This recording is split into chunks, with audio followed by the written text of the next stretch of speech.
नमस्कार, मैं हूं आपका दोस्त विजय विद्रोही। आप मुझसे जुड़ चुके हैं, इसके लिए आप सबका तहे दिल से शुक्रिया। अगले 8-10 मिनट आपसे जुड़े रहने की कोशिश करूंगा। बड़ी तेजी से ये आशंका व्यक्त की जा रही है कि गौतम अडानी खुद तो डूबेंगे, साथ ही साथ भारत के शेयर बाजार को भी अपने साथ ले डूबेंगे। LIC, SBI जैसी पब्लिक सेक्टर यूनिट जिन्होंने अडानी की कंपनियों में पैसा लगाया है, उन पर भी संकट के बादल छा जाएंगे। क्या मोदी को भी अपने साथ ले डूबेंगे?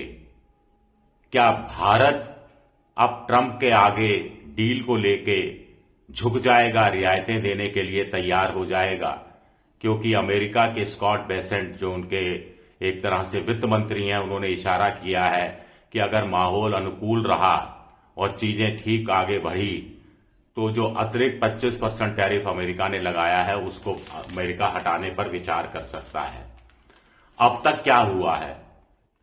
अमेरिका का जो सेबी जैसा SEC है, सिक्योरिटीज एंड एक्सचेंज कमीशन, वो अमेरिका में न्यूयॉर्क की अदालत में पहुंचा और कहा कि साहब 14 महीने हो गए हमें भारत सरकार के मार्फत गौतम अडानी को $265 मिलियन के एक वित्तीय गड़बड़ी के मामले में सम्मन जारी करते हुए, लेकिन भारत का जो लॉ मंत्रालय है वो सम्मन आगे भिजवा ही नहीं रहा है और नए बहाने बना रहा है। तो ऐसे में SEC को ये अनुमति दी जाए कि वो डायरेक्ट सम्मन जारी कर सके, यानी गौतम अडानी की जो लॉ फर्म्स हैं उनके अटॉर्नी को दे दे सम्मन, या गौतम अडानी और उनके जो भतीजे हैं सागर अडानी जो सीनियर ग्रुप एग्जीक्यूटिव है, उनका जो मेल आईडी है जो मेल आईडी है उस पर वो ईमेल कर दें सम्मन को। इस पर 14 महीने मामला लटकाए रखा भारत सरकार ने, लेकिन जैसे ही ये एप्लीकेशन मूव की अमेरिका की सिक्योरिटी एंड एक्सचेंज कमीशन ने, तो अडानी कैंप में हाहाकार मच गया। उनकी जो लॉ फर्म जो उनको रिप्रेजेंट कर रही है वो भागे भागे कोर्ट गए और कहा कि हजूर, ये जो सम्मन डायरेक्ट देने की जो बात हो रही है इस पर आप रोक लगाएं, इस पर आप कोई फैसला नहीं सुनाएं, यानी डायरेक्ट सम्मन जारी नहीं करें। तो अब अमेरिका की अदालत को फैसला करना है। कुल मिलाकर फैसला क्या होगा? जब आप खुद ही कह रहे हैं कि डायरेक्ट सम्मन नहीं दें तो वो अटॉर्नी के माध्यम से सम्मन दे देंगे, या फिर भारत सरकार के लॉ मंत्रालय को जो सम्मन दिया गया है उसको नए सिरे से भिजवा देंगे और लॉ मंत्रालय फिर मजबूर हो जाएगा सम्मन गौतम अडानी तक डिलीवर करने के लिए, और सम्मन जारी होते ही मुकदमा शुरू हो जाएगा। और अमेरिका में मुकदमा सालों साल खिंचता नहीं है, जल्दी फैसले हो जाते हैं। तो अब तक क्या हुआ है? जैसे ही ये SEC कोर्ट पहुंचा सम्मन के संबंध में, तो 7 लाख करोड़ रुपए हमारे और आप जैसे छोटे बड़े निवेशकों के डूब गए। अडानी की कंपनियों के शेयर गिर गए 3 से लेकर 14.5% तक, और उनके 1.4 लाख करोड़ रुपया उनका डूब गया। अडानी के खिलाफ कोई फैसला जाता है तो अडानी की कंपनियों में LIC ने बहुत करोड़ों रुपया लगा रखा है, बैंकों ने करोड़ों रुपया लगा रखा है, पब्लिक सेक्टर यूनिट ने करोड़ों रुपया लगा रखा है, उसके भी क्या डूबने का खतरा पैदा हो जाएगा? ये बड़ा सवाल उठता है।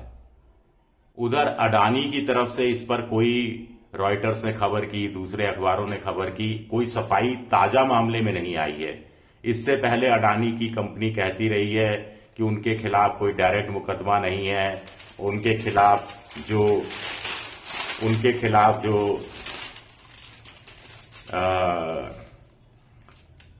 फॉरेन करप्ट प्रैक्टिसेस एक्ट है अमेरिका का, उसके तहत कोई मुकदमा दर्ज नहीं है। ये बातें वो कहते रहे हैं,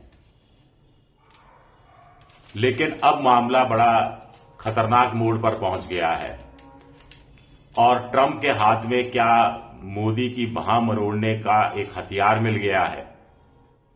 क्या अब वो अपनी शर्तों पर भारत से डील करेंगे और अडानी को बचाने के लिए क्या उनके मित्र भारत का कृषि बाजार या कुछ अन्य क्षेत्र जिस पर भारत अभी कहता रहा है कि किसी सूरत में उसको नहीं खोला जाएगा, उसको कुछ हद तक खोलने के लिए तैयार हो जाएंगे या हथियार ज्यादा खरीदेंगे, तेल ज्यादा खरीदेंगे, महंगा तेल, महंगा हथियार, महंगी एनर्जी खरीदेंगे। ये कुछ कहा नहीं जा सकता, ये चीजें अधर में हैं, लेकिन ये खतरा मंडरा रहा है। कुल मिलाकर मामला ये है कि अडानी ने जो अमेरिका की एक और फर्म है अजूर पावर कंपनी, उसके साथ मिलकर पावर सेक्टर के लिए अमेरिका के बाजार से $175 मिलियन उठाए थे और उसमें पैसा अमेरिका के निवेशकों का भी लगा था। और वहां शर्त यह रहती है कि ये जो पैसा है कहीं रिश्वत के काम में नहीं आएगा। लेकिन 2100 करोड़ रुपया भारत में कुछ राज्य के अधिकारियों को, कुछ प्राइवेट सेक्टर, कुछ लोगों को, दलालों को, हमें नहीं मालूम किस किस को, यह रिश्वत के तौर पर दे दिया गया इस $175 मिलियन में से। तो कुल मिलाकर यह कहा जा रहा है कि $265 मिलियन की ब्राइब भारत सरकार के अधिकारियों को पावर सप्लाई कॉन्ट्रैक्ट हासिल करने के लिए दी गई।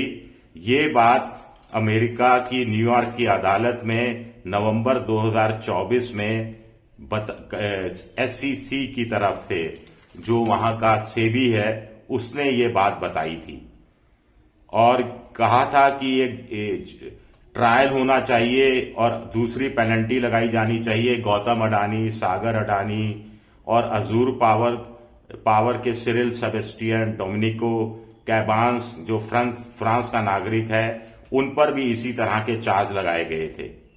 अडानी ग्रुप ने तब कहा था कि SEC ने जो एलिगेशंस लगाए हैं वो बेसलेस हैं और वो पॉसिबल लीगल रिकोर्स की तरफ बढ़ रहे हैं। ये अडानी ग्रुप की तरफ से कहा गया था और ये भी कहा गया था कि SEC की प्रोसीडिंग है वो सिविल है, नेचर में सिविल है, ये बात भी कही गई थी। लेकिन जब सिविल का नेचर है तो उसके अंदर मोटे तौर पर, आमतौर पर रहता है कि जुर्माना लगा दिया जाता है, आउट ऑफ कोर्ट एडजस्टमेंट हो जाता है। और ये जो फॉरेन करप्ट प्रैक्टिसेस एक्ट है, इसके तहत कन्विक्शन रेट 100% है, 100% कन्विक्शन रेट है, ऐसा बताया जा रहा है। सोशल मीडिया में मैंने कहीं पढ़ा था। तो जो लोग इसके तहत फंसते हैं वो जुर्माना देकर, हैवी पेनल्टी देकर बच निकलते हैं। तो क्या नौबत ऐसी आएगी और हैवी पेनल्टी अगर अडानी देंगे तो पैसा कहां से लाएंगे? बहुत से अपने प्रोजेक्ट्स के लिए उन्होंने पैसा ले रखा है। भारत के बहुत से बंदरगाह, बहुत से एयरपोर्ट, उन पर अडानी जी का कब्जा है। कोयले की खदानें, सड़क बनाने में भी वो दूसरे नंबर पर आ गए हैं। तो बहुत पैसा उन्होंने इन्वेस्ट कर रखा है और बहुत बैंकों ने उनमें पैसा, कंपनियों ने पैसा इन्वेस्ट कर रखा है। तो ये सब खतरे में आता दिख रहा है। क्या ऐसा होगा? SEC ने एक और गंभीर आरोप लगाया है। उनका कहना है कि गौतम अडानी और सागर अडानी ने न केवल वित्तीय संस्थाओं और अमेरिका के निवेशकों से ये ब्राइबरी, जो रिश्वतखोरी की जो स्कीम थी, इसको छुपा कर रखा, बल्कि इसके साथ साथ अन्य लोगों को मजबूर किया कि वो झूठे और मिसलीडिंग स्टेटमेंट दें। तो ये एक और गंभीर किस्म का आरोप उन पर लगाया हुआ है और पर्याप्त सबूत हैं, ईमेल हैं, बहुत सारे और दस्तावेजी सबूत हैं, जैसा कि जांच एजेंसियां अमेरिका की पुख्ता सबूत होने के बाद ही कोर्ट में मूव करती हैं। तो ये बड़ी गंभीर स्थिति है। मुझे लगा इस पर एक अलग से वीडियो बनना चाहिए। लाइक कीजिए, सब्सक्राइब कीजिए, शेयर कीजिए अगर पसंद आया हो तो। शुक्रिया, बहुत बहुत शुक्रिया।